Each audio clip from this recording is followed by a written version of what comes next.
दोस्तों, भारत ने हाल ही में एक मुस्लिम देश को अपने गेहूं देने से साफ मना कर दिया है। जी हां, सोचिए जरा, वो देश इस वक्त गेहूं के लिए तरस रहा है, उसकी जनता को रोटी के लिए लाले पड़े हुए हैं।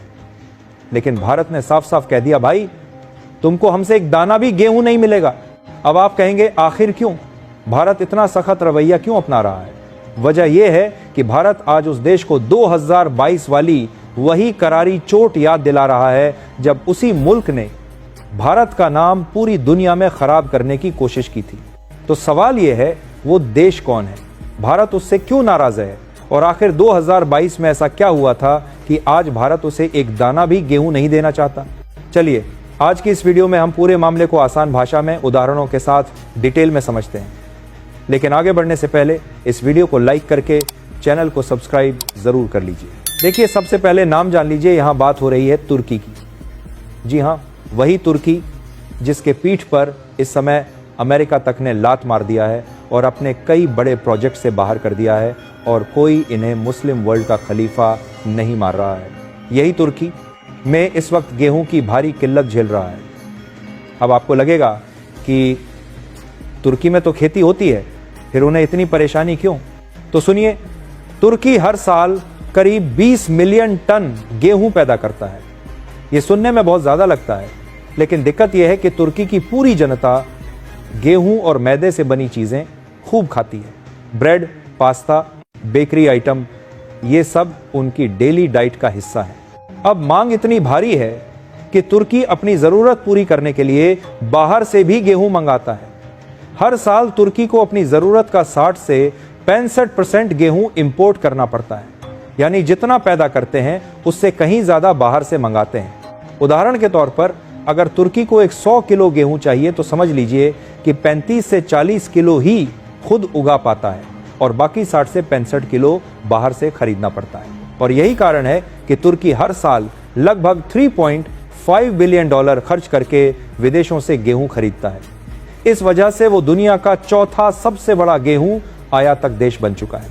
तुर्की ज्यादातर गेहूं रूस, यूक्रेन, कजाकिस्तान और मोल्दोवा जैसे देशों से खरीदता है। लेकिन अभी तो हालात ऐसे हैं कि रूस यूक्रेन युद्ध चल रहा है, और आप जानते ही हैं कि जब घर के आंगन में आग लगी हो तो पड़ोसी को गेहूं कौन बेचेगा? इसी वजह से तुर्की को इन दोनों देशों से पर्याप्त गेहूं नहीं मिल पा रहा। स्टॉक धीरे धीरे खत्म हो रहा है और हालत यह है कि वहां की सरकार अब दूसरे विकल्प ढूंढ रही है। और इसी तलाश में तुर्की ने भारत का दरवाजा खटखटाया, लेकिन भारत ने सीधा कह दिया, माफ करना, लेकिन इस बार तुमको गेहूं नहीं मिलेगा। अब यहीं से कहानी असली मोड़ लेती है।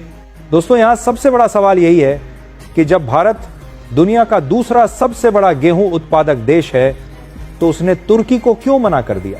भारत हर साल करोड़ों टन गेहूं पैदा करता है, लेकिन निर्यात यानी एक्सपोर्ट के मामले में भारत टॉप देशों में नहीं आता। क्यों? क्योंकि भारत की पहली प्राथमिकता है अपने देश के लोगों का पेट भरना, अपनी घरेलू कीमतें नियंत्रित रखना।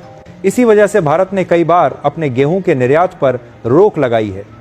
लेकिन जैसे ही 2024 में खाड़ी देशों से भारी मांग आई, भारत ने करीब 30 लाख टन गेहूं वहां निर्यात कर दिए, और धीरे धीरे भारत अब यूरोप और एशियाई देशों में भी गेहूं सप्लाई करने लगा है। यानी दुनिया के कई देशों को भारत गेहूं दे रहा है।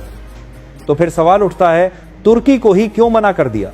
अब आते हैं उस असली कहानी पर जो साल 2022 से शुरू होती है। उस साल भारत ने तुर्की को करीब 56,000 टन गेहूं की एक बड़ी खेप भेजी थी। सोचिए, यह बहुत बड़ा शिपमेंट था। लेकिन हुआ क्या?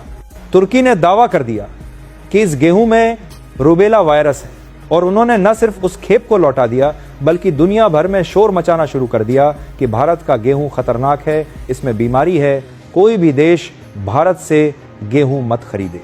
अब आप जरा ठहर कर सोचिए, रूबेला असल में क्या है?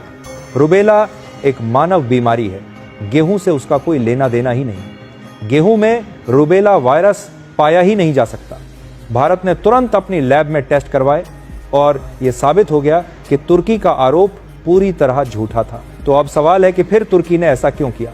कारण साफ था, तुर्की दरअसल भारत से गेहूं खरीदना ही नहीं चाहता था। उसने एक चाल चली भारत को बदनाम करने की, ताकि दुनिया भारत का गेहूं खरीदने से डर जाए। लेकिन कहते हैं ना, झूठ चाहे जितनी तेज दौड़े, सच एक दिन पकड़ ही लेता है। भारत की सच्चाई सामने आई और तुर्की की चालाकी भी दुनिया ने देख ली। इस घटना के बाद भारत और तुर्की के रिश्ते काफी बिगड़ गए। भारत सरकार को भी ये बात अच्छे से समझ आ गई कि तुर्की भरोसेमंद पार्टनर नहीं है। कमाल की बात क्या है कि इस समय